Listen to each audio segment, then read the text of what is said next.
Hakan dai ya fito ne a rahoton Hukumar Kare Yaduwar Cutuka ta ƙasar NCDC da take fitar da bayanai game da cutar ta kwalara. Rahoton ya bayyana cewa an samu mutuwar mutane 583 ne a ƙananan hukumomi 270 na jihohi 32 a faɗin ƙasar, ciki har da babban birnin tarayya Abuja. Ƙwararren likita Dr. Lawal Musa Tahir ya yi mana ƙarin bayani game da cutar ta kwalara da ke kawo amai da gudawa. Kwalara, kamar yadda aka ji sunan, tana samuwa ne daga wasu ƙwayoyin cuta da ake kira Vibrio cholerae, kuma akan ɗauke ta ne ta abin da ya shafi abin da aka ci ko a sha ko hannu ya taɓa ya kuma kai baki. Saboda haka wannan ƙwayoyin cuta idan suka shiga ciki sai su saki wasu sinadarai wanda suke jawo a gudawa mai tsanani, mutum ya rinka zubar da gudawa kamar ruwan famfo. Idan aka samu labarin ɓullar kwalara a wani al'umma ko a wani gari, to ya kamata jami'an lafiya da sauransu a ɗauki matakan tsaro saboda kada wani ya ɗauka ya kai ta wani al'umma kuma da ba a samu ba. Shin me hukumar lafiya matakin farko ke yi game da yaduwar cutar kwalara? Dr. Abdullahi Bulama Garba shine daraktan tsare-tsare, bincike da kididdiga na hukumar lafiya matakin farko na ƙasa.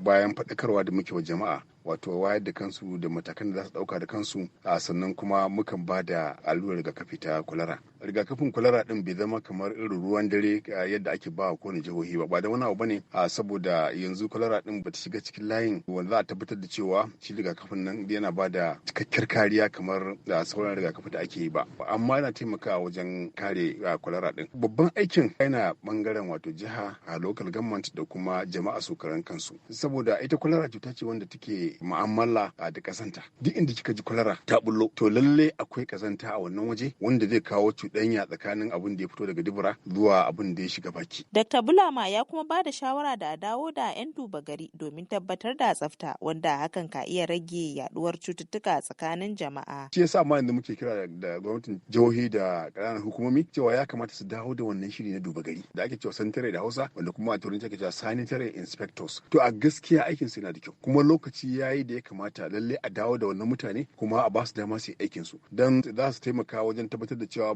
ba tare sharawa, za su tabbatar da cewa mutane sun tsaftace gidajensu, sannan kuma za a tabbatar da cewa gatas ba cike su ba da datti, sannan kuma duk lokacin da ruwa zai kawar da wannan cutar. An samu ambaliyar ruwa a kasar wanda ya kawo gurɓacewar muhalli da za a iya cewa shine ya haddasa cutar ta kwalara. Baya ga haka kuma akan samu mutane da zazzabin typhoid.